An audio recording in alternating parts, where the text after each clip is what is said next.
जय श्री कृष्णा। राधे राधे। आप सभी का दिन शुभ और मंगलमय हो और भगवान श्री कृष्ण की कृपा आप सभी भक्तजनों पर सदा बनी रहे। आज सुनिए कार्तिक मास महात्म का आगे का अध्याय।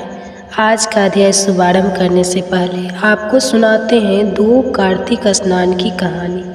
पहली कहानी है इल्ली और घून, जिसे कि कार्तिक के महीने में जरूर सुननी चाहिए। तो बोलिए लक्ष्मी नारायण भगवान की जय। एक समय की बात है, एक इल्ली और घून रहा करते थे। दोनों में अच्छी दोस्ती थी, जहाँ भी जाते साथ साथ जाते। तो एक बार कार्तिक का महीना आया। राजा की बेटी कार्तिक स्नान के लिए जा रही थी। तो इल्ली कहने लगी कि आओ घून, हम भी कार्तिक स्नान करते हैं। राजा की बेटी जाती है तो हम भी चले जाएंगे, क्या पता हमें भी पुण्य फलों की प्राप्ति हो। तो इल्ली की बात सुनकर घून कहने लगा कि तू ही कार्तिक का स्नान कर, मैं तो कार्तिक स्नान के बारे में कुछ नहीं जानता, क्या होता है इसके करने से, मैं नहीं करूँगा। घून के मना करने पर इल्ली एक बार तो उदास हो गई। सोचने लगी कि कार्तिक स्नान तो जरूर करना था।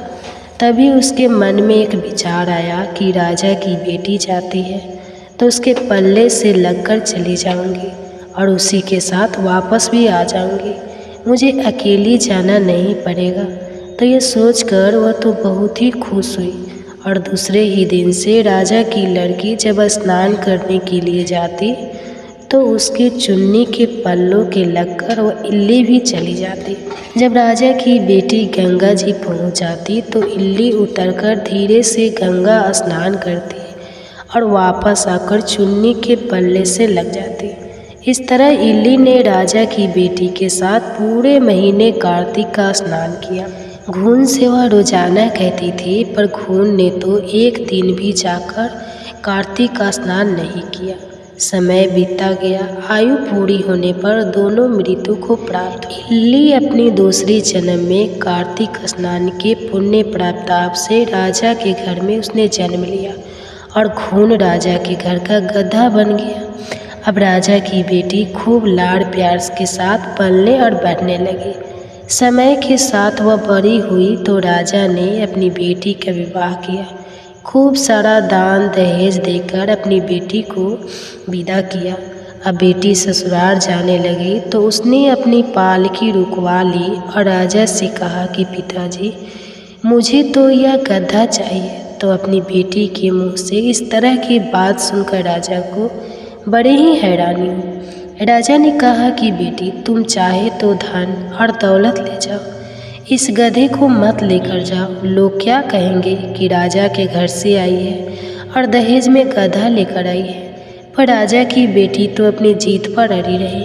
उसने कहा कि पिताजी, मुझे और कोई दान दहेज नहीं चाहिए, मुझे तो बस यह गधा दे दो, सब कुछ मिल जाएगा। राजा को आखिर अपनी बेटी के आगे झुकना ही पड़ा और उस गधे को रथ के बंधवा दिया। अब गधा को रथ के साथ साथ तेज दौड़ने लगा और इस तरह राजा की बेटी अपनी ससुराल पहुंच गई। वहां पर खूब लोग इकट्ठा हुए थे, देखने आए थे कि राजा के बेटे की बहू कैसी है। पर जब लोगों ने रथ के गधा बंधा हुआ देखा तो सभी लोगों को बड़ा ही आश्चर्य हुआ और वे सब कहने लगे कि देखो, राजा के घर से आई है और गधे को लेकर आई है। पर वह कुछ नहीं बोली। राजा और उसके बेटे को भी बड़ी हैरानी हो रही थी कि बहू गधे को लेकर क्यों आई है। फिर रथ से खोलकर गधे को महल के नीचे बंधवा दिया। अब रोजाना राजा की पुत्र वधू घर का काम जल्दी जल्दी निपटाकर और नीचे उतर आती और उस गधे से बातें करने लगती। जब लड़की नीचे आती तो गधा कहता कि मुझे पानी पिला दे। तो वह लड़की कहती, मैंने तुम्हें पहले ही कहा था कि कार्तिक स्नान कर ले, पर तूने तो मेरा कहना नहीं माना। तू तो बोलता था कि मैं कार्तिक का स्नान नहीं करूँगा, ना ही मैं व्रत करूँगा, मैं तो बाजार खाऊँगा और ठंडा ठंडा पानी पीऊँगा। अब बाजरा खा और ठंडा ठंडा पानी पी, मेरे साथ कार्तिक स्नान कर लेता तो तेरी यह हालत ना होती। एक दिन राजा ने अपनी पुत्र वधू को गधे के साथ बढ़ते करते हुए सुन लिया तो उन्होंने अपने राजकुमार को बुलाकर सारी बात बताई। राजकुमार ने आकर अपनी पत्नी से कहा कि आप मुझे सारी बात बताओ। तब रानी बोली, उस लड़की ने कहा कि स्वामी, मैं पिछले जन्म में इल्ली थी और जो यह गधा है यह घूम था। तब मैंने इसे कहा था कि कार्तिक स्नान कर ले, पर वह नहीं माना और मैं राजा की लड़की के पल्लू से लगकर पूरे महीने कार्तिक स्नान करती थी। तो कार्तिक स्नान के पुण्य प्रताप से मैंने राजा के घर में जन्म लिया और राजा के घर में ही बहू बनकर आई हूँ।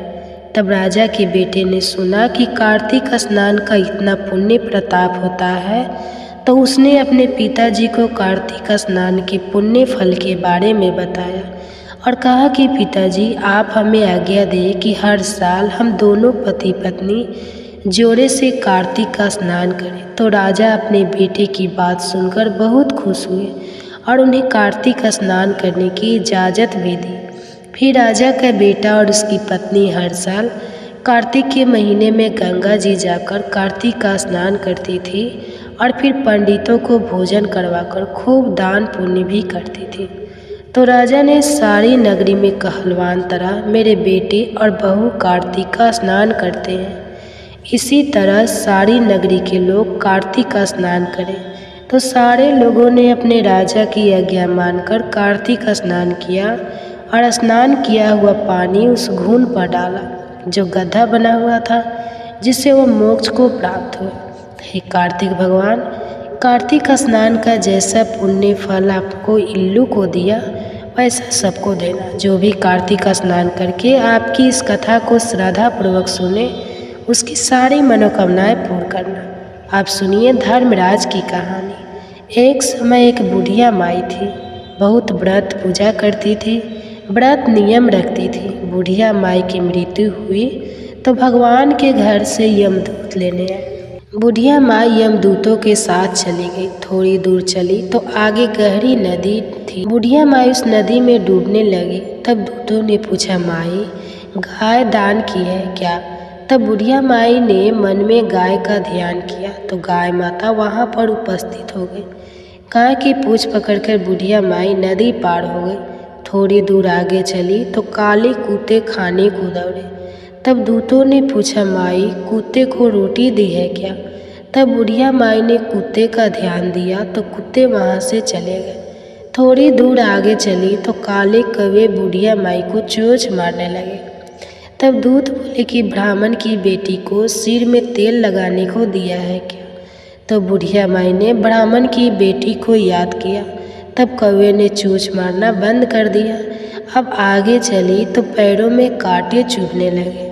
तब दूतों ने कहा, हे माई, तूने कभी चप्पल दान की है क्या? तब जब बुढ़िया माई ने अपना दान याद किया तो उसके पैरों में चप्पल आ गई। थोड़ी दूर आगे चली तो चित्रगुप्त जी ने दूतों से कहा कि तुम किसे ले आए हो? तब वे बोले कि बुढ़िया माई ने दान पुण्य तो बहुत किया, पर धर्मराज जी का कुछ भी नहीं किया, इसलिए आगे के द्वार बंद है। तब बुढ़िया माई कहने लगी कि अब क्या करूं? मुझे 7 दिनों के लिए वापस धरती पर भेज दो। 7 दिन तक धर्मराज जी की कहानी सुनूंगी और उद्धापन करने के बाद वापस आ जाऊंगी। तब चित्रगुप्त जी ने बुढ़िया माई को वापस धरती पर भेज दिया। पूरे गांव में खबर फैल गई कि बुढ़िया माई तो भूतनी का रूप धारण करके आई है। जब वो अपने घर पहुंची तो बेटे बहू ने भूतनी समझकर घर के दरवाजे बंद कर दिए।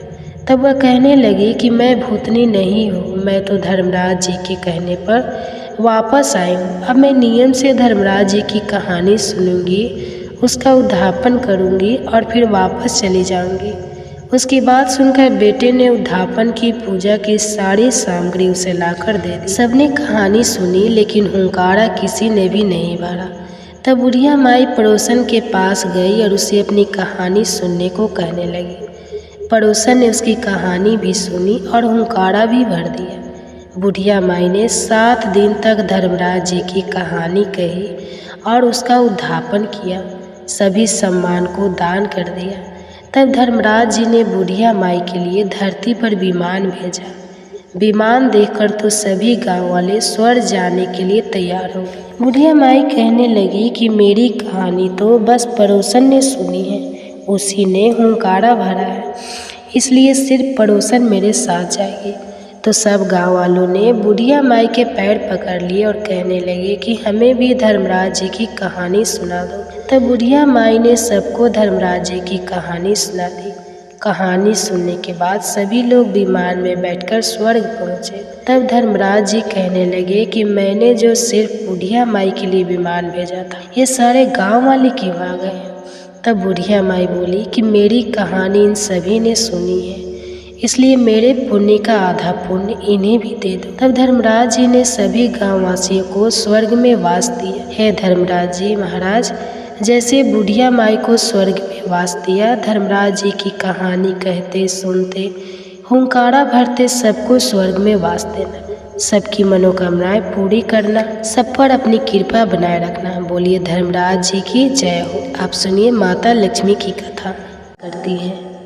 कार्तिक मास में कौन से ऐसे काम करने से माँ लक्ष्मी आपके घर में अस्थायी रूप से निवास करती है? तो आइए इस पावन कथा का श्रवण करते हैं। एक समय की बात है, देवर्षि नारद भगवान श्री कृष्ण से मिलने के लिए द्वारिका नगरी में पधारे। नारद जी को देखकर भगवान श्री कृष्ण कहते हैं, हे देवर्ष पधारिए, द्वारिका नगरी में आपका स्वागत है। आज द्वारिका में आने का क्या प्रयोजन है? देवर्षि नारद कहते हैं, हे प्रभु, मन में आपके दर्शन करने की इच्छा हुई सो चला आया। भगवान श्री कृष्ण मुस्कुराते हुए कहते हैं, हे देवर्ष, अवश्य ही आपके मन में आज कोई ना कोई बात चल रही है, इसलिए निसंकोच होकर पूछ लीजिए। देवर्षि नारद कहते हैं, हे प्रभु, आप तो सब कुछ जानते हैं, मेरे मन में जो भी शंका है उसके विषय में भी आपको पता है, लेकिन फिर भी अगर आप पूछ रहे हैं तो मैं बताने की चेष्टा करता हूँ। हे प्रभु, आज मैं आपके पास यह जानने के उद्देश्य से आया हूँ कि किस कारण से मनुष्य के जीवन में दरिद्रता आती है। देवी लक्ष्मी किस कारण से मनुष्य के घर का त्याग करके चली जाती है, और वह कौन सा पुण्य है जिससे देवी लक्ष्मी सदैव ही मनुष्य के घर में वास करती है। भगवान श्री कृष्ण कहते हैं, हे देवर्ष, आज आपने समस्त मानव जाति के कल्याण के उद्देश्य से अत्यंत महत्वपूर्ण बात पूछी है। देवी लक्ष्मी के कारण ही मनुष्य के घर में सुख समृद्धि का वास होता है, और जब देवी लक्ष्मी घर का त्याग करके चली जाती है तो उस घर में दरिद्रता का ही वास होता है। इस विषय में एक प्राचीन कथा कही गई है जो मैं आपको सुनाता हूँ। जो भी मनुष्य इस कथा का श्रवण करता है उसके घर में देवी लक्ष्मी के साथ समस्त पुण्य निवास करते हैं। इसलिए आप इस कथा का श्रवण कीजिए और इसका तीनों लोकों में प्रचार कीजिए। देवर्षि नारद कहते हैं, हे प्रभु, कृपा आप मुझे वह कथा सुनाइए। आपके मुख से इस कथा को सुनना मेरा सौभाग्य है। मैं इस कथा को पूरा सुनूंगा और इसका प्रचार तीनों लोकों में करूंगा। भगवान श्री कृष्ण कहते हैं, हे देवर्षि, जो मनुष्य सत्य का साथ देता है ईश्वर उसका साथ नहीं छोड़ते हैं। आज मैं आपको महाराज हर्षवर्धन की कथा सुनाता हूँ, जिन्होंने देवी लक्ष्मी का त्याग करके दरिद्रता को ग्रहण कर लिया था। त्रेता युग की बात है। भारतवर्ष में सत्यवादी धर्मात्मा राजा हर्षवर्धन राज्य करते थे। उनका राज्य कुंतल प्रदेश पर था। उनके राज्य की प्रजा उनसे अत्यंत संतुष्ट रहा करती थी। महाराज हर्षवर्धन बड़े दानवीर और वचन का पालन करने वाले थे। वे सदैव अपनी प्रजा के हित का ही विचार करते थे। महाराज हर्षवर्धन इतने दयालु थे कि उनकी महानता का परिचय इस बात से पता चलता है कि जब भी उनके नगर में कोई भी साधारण मनुष्य बिक्री करने के लिए बाजार में अन्न, वस्त्र आदि कोई वस्तु लाता और यदि वह वस्तु साया काल तक नहीं बिकती तो उसे राजा स्वयं खरीद लिया करते थे, ताकि उनके राज्य से कोई खाली हाथ ना जा सके। अपनी प्रजा के हित के लिए राजा ने यह सत्य की प्रतिज्ञा की। स्वयं काल होते ही राजा के सेवक शहर में भ्रमण करते और जब वे किसी को कोई वस्तु या द्रव्य लेकर बैठा हुआ देखते जिसे किसी ने खरीदा ना हो तो महाराज के सेवक उस व्यक्ति से उन वस्तुओं की कीमत पूछते और उसकी इच्छा और ज़रूरत के अनुसार उसकी जो भी कीमत होती वह कीमत देकर उसकी वस्तुओं को खरीद लेते थे। इस प्रकार से महाराज के ऐसे दयालु स्वभाव को देखकर अनेक लोग प्रसन्न होकर उनकी महानता की चर्चा करने लगे। महाराज हर्षवर्धन की कीर्ति तीनों लोकों में होने लगी। देवता भी उनकी प्रशंसा करने लगे। जब यह बात धर्मराज को पता चली तो एक दिन स्वयं धर्मराज ने ही महाराज हर्षवर्धन की परीक्षा लेने की सोची। फिर एक दिन स्वयं धर्मराज एक ब्राह्मण का वेश धारण करके महाराज हर्षवर्धन की नगरी में प्रकट हुए। उन्होंने अपने साथ दरिद्रता की कारक टूटी फूटी चीज़ें, कूड़ा करकट और कचरा एक पेटी में भरकर ले लिया, अर्थात उन्हें दरिद्रता एक पेटी में भर लिया और उस पेटी को लेकर वे सत्यवादी महाराज हर्षवर्धन के नगर में उनकी परीक्षा लेने के लिए पहुँचे। धर्मराज उस नगर के बाजार में उस कचरे से भरी पेटी को लेकर बेचने के लिए बैठ गए, किंतु कौन सा व्यक्ति कूड़ा कचरा खरीदेगा। ब्राह्मण रूपी धर्मराज दिन भर वहीं पर बैठे रहे, लेकिन किसी ने भी उनका कूड़ा कचरा नहीं खरीदा। जब सायंकाल हुई तब राजा के सेवक हमेशा की तरह बाजार में घूमने लगे। जिसका भी बिक्री का सामान बचा होता उसे वे उचित दाम देकर खरीद लेते थे, ताकि कोई खाली हाथ घर ना जा सके। फिर उसने देखा कि एक ब्राह्मण अपनी पेटी लेकर घर बैठा हुआ है। राजा के सेवकों ने उन ब्राह्मण महाशय के पास जाकर पूछा, हे ब्राह्मण महाराज, आप इस नगर में नए दिखाई दे रहे हैं, क्या हुआ? आपका सामान किसी ने भी नहीं खरीदा, ऐसा क्या लेकर आए हैं आप अपनी इस पेटी में? महाराज के आदेश से हम आपका यह सामान खरीदने के लिए आए हैं। कृपया बताइए आपकी इस पेटी में क्या है और इसका मूल्य कितना है? तब उस ब्राह्मण ने कहा, हे सैनिकों, मैं इस पेटी में दरिद्र लेकर आया, अर्थात कूड़ा कटकर भटकर ले आया और इसका मूल्य 1000 स्वर्ण मुद्राएं है। उस ब्राह्मण के मुंह से ऐसे विचित्र वचन सुनकर वे सभी सैनिक हंसने लगे और फिर उन्होंने उस ब्राह्मण से कहा, हे ब्राह्मण, आपकी पेटी में कूड़ा भरा हुआ है, इसे कौन लेगा? इसका मूल्य तो 1 पैसा भी नहीं है। फिर उस ब्राह्मण ने कहा, सैनिकों, यदि इसे कोई नहीं लेगा तो मैं इसे वापस अपने घर लेकर जाऊंगा। मैंने तो सुना है कि आपके महाराज यहाँ से किसी भी व्यापारी को खाली हाथ वापस नहीं जाने देते, उसका सारा द्रव्य खरीद लेते हैं। लगता है मैंने आपके महाराज के बारे में झूठ सुना है। उस ब्राह्मण की ऐसी बात सुनकर राजा के सेवकों ने कहा, हे ब्राह्मण, आपने सही सुना है, हमारे महाराज किसी भी व्यापारी को खाली हाथ घर नहीं भेजते, उसका सारा माल खरीद लेते हैं। इसलिए तुम थोड़ी देर रुको, हम अभी आप महाराज के पास जाकर आते हैं।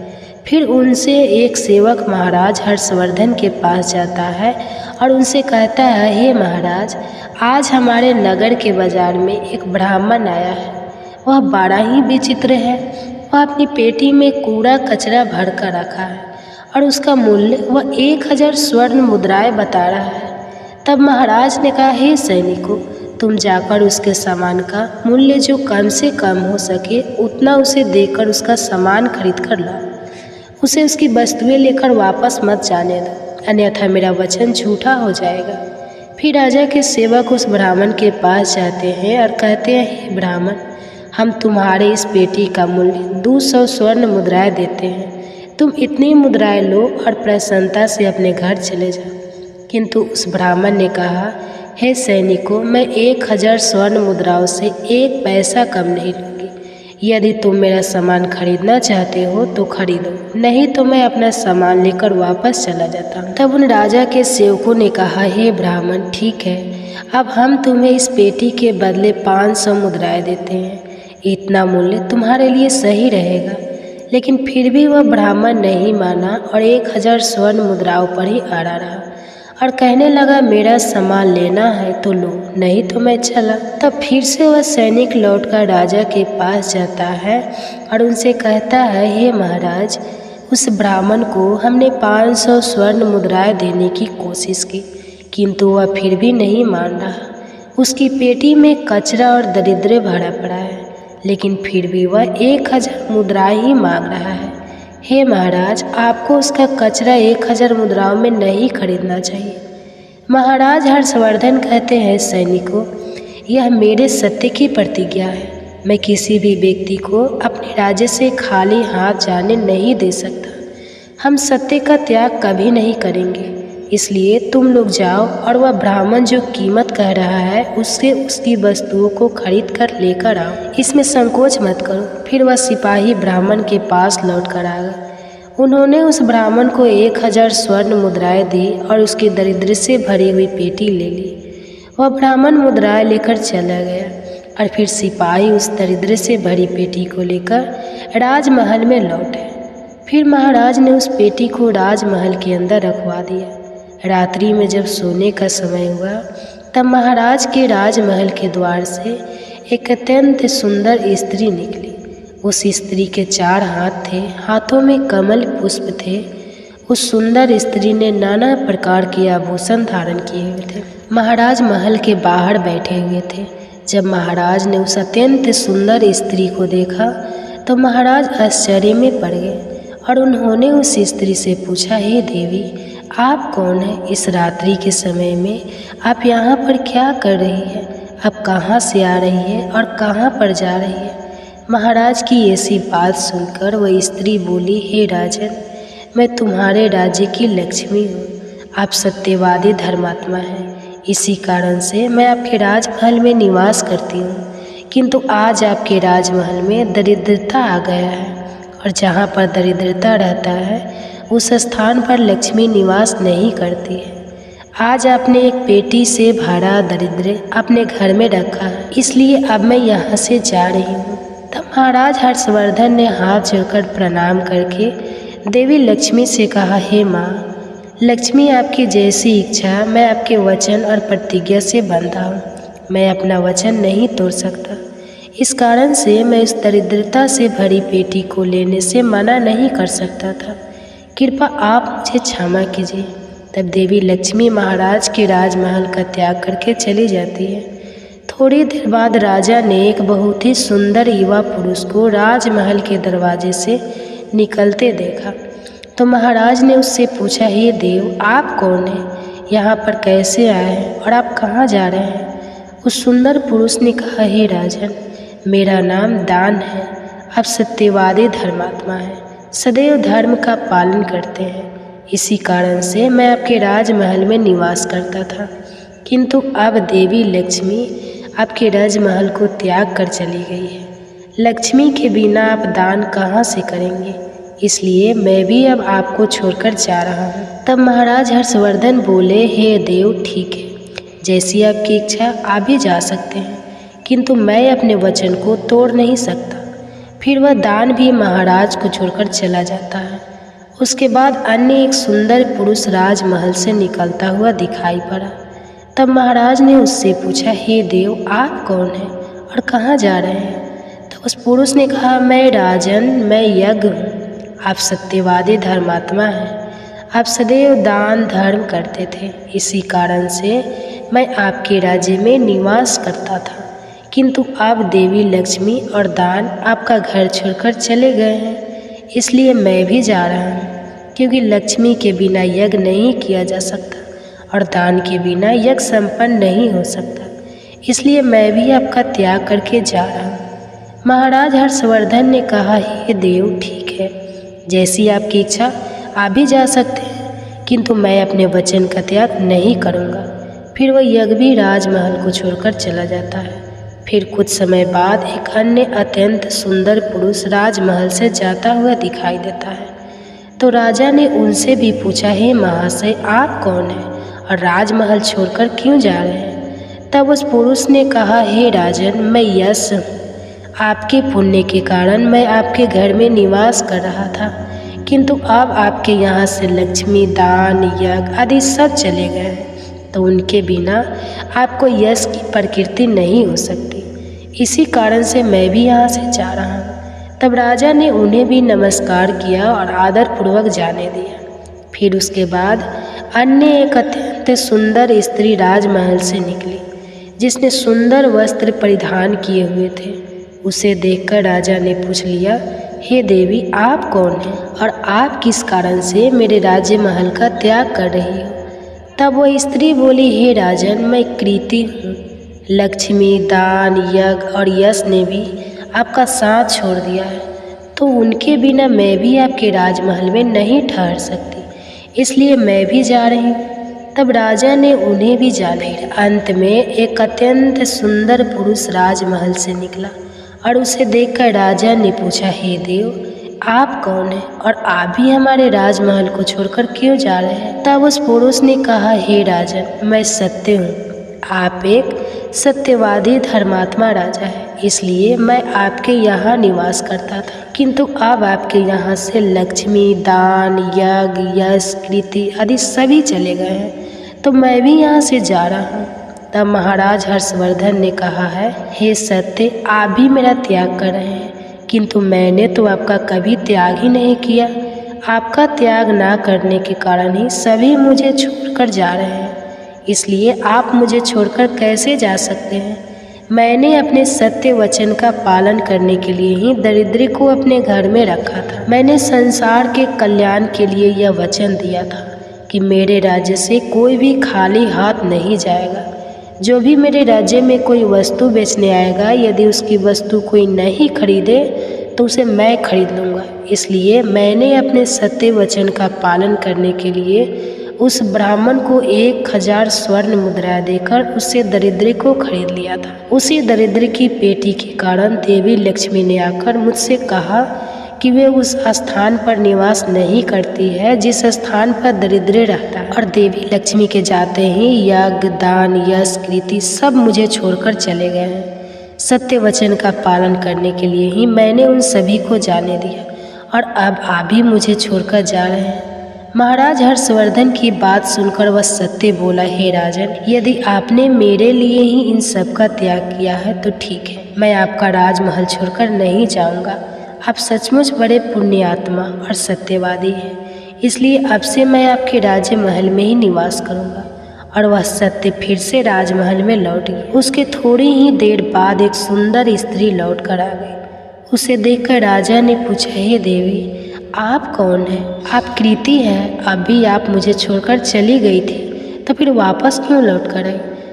आप तब कृति ने कहा, हे राजन, मुझे क्षमा करो, मैं लक्ष्मी, यश, दान, यश के बिना तो रह सकती हूँ, किंतु सत्य के बिना नहीं, इसलिए जहाँ सत्य रहेगा मैं भी वहीं पर रहूँगी। फिर राजा ने कृति का स्वागत किया और वह राजमहल में चली गई। फिर यश वहाँ पर लौट कर आ गया। राजा ने उनसे पूछा, हे महाशय, आप तो यश है और आप मुझे छोड़कर चले गए थे, फिर लौट कर क्यों आए? तब उस पुरुष ने कहा, हे राजन, कोई राजा कितना ही बड़ा धनवान हो, दानवीर हो, किंतु सत्य के बिना उसे यश प्राप्त नहीं हो सकता। इसलिए जहाँ पर सत्य विराजमान रहता है मैं भी वहीं पर रहता हूँ। सत्य के बिना मैं नहीं रह सकता। ऐसा कहकर फिर यश ने राजमहल में प्रवेश किया। उसके कुछ क्षण बाद यज्ञ भी लौट कर आ गया। राजा ने उनसे भी पूछा, हे महाशय, आप क्यों लौट कर आए? तब यज्ञ ने कहा, हे राजन, चाहे कोई कितना भी लक्ष्मीपति और दानसी क्यों न हो, किंतु बिना सत्य के यज्ञ शोभा नहीं देता है। आप में सत्य विराजमान है, इसलिए मैं भी आपके पास ही रहूँगा। इतना कहकर यज्ञ भी राजमहल में वापस लौटा। उसके कुछ क्षण बाद दान भी वापस आ गया।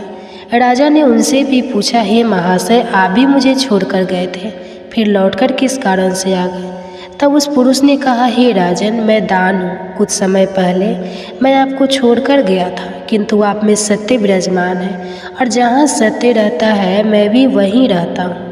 कोई भी मनुष्य कितना ही धनवान क्यों ना हो, किंतु बिना सत्य के वह दान नहीं कर सकता। दान का महत्व सत्य से ही होता है, इसलिए मैं भी लौटकर आ गया। राजा ने कहा, ठीक है, आपका भी स्वागत है। और फिर दान भी राजमहल में चला गया। और फिर उसके बाद साक्षात देवी लक्ष्मी लौटकर आ गई। राजा ने पूछा, हे माँ लक्ष्मी, आप वापस क्यों आ गई? आप तो मुझे छोड़कर चली गई थी। तब देवी लक्ष्मी ने कहा, हे राजन, यह आपके सत्य की परीक्षा थी। आपके यहाँ पर यश, दान, यज्ञ और सत्य सभी निवास करते हैं, और लक्ष्मी के बिना सभी विफल हो जाएंगे। इसलिए मैं आपके सत्य के धर्म की रक्षा करने हेतु लौट कर आ गई हूँ। तब राजा ने कहा, हे माँ लक्ष्मी, मेरे यहाँ पर तो दरिद्रता से भरी हुई पेटी है। जहाँ दरिद्रता रहता है वहाँ पर आप कैसे निवास कर सकती हो? तब देवी लक्ष्मी ने कहा, हे राजन, मेरी कृपा से वह दरिद्रता से भरी पेटी भी स्वर्ण और रत्नों से भर जाएगी। इतना कहकर माँ लक्ष्मी भी राजमहल में प्रवेश करती है।